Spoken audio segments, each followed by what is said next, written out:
My name is Jacques Pepin and I am a cook. I was born in Bourg-en-Bresse, which is a small town between Lyon and Geneva in France. It had a great deal to do with who I am today. It has to do with my mother, of course, who had a restaurant. I left home when I was 13 years old to go into apprenticeship, but home was actually a restaurant, so as far back as I can go, from age 5 or 6, I was in a restaurant.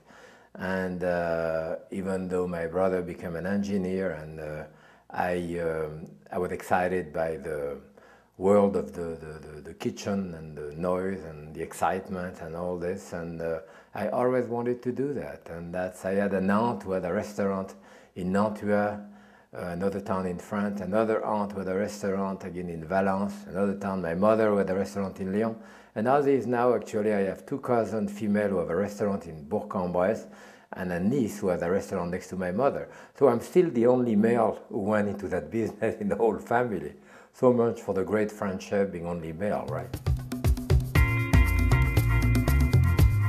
As a young person, certainly my mother, aunt, but maybe the war as well, my brother, and a lifestyle that we had. I mean, it was, I am very miserly in the kitchen because my mother was very miserly in her kitchen, because food was kind of sacred for us and you didn't waste any. So the making of the garden as well, you know, my father had a garden, everyone had a garden in France at that time. And my mother was an organic gardener, and so was my father. Of course, they didn't know the word organic. It's just that chemical fertilizer didn't exist, and fungicide, insecticide, pesticide, all that stuff did not exist. So we just did a garden, you know, the old normal way, using cow or horse manure or chicken manure and so forth. And I think that's what we should back to now. I had a kind of blinder, you know.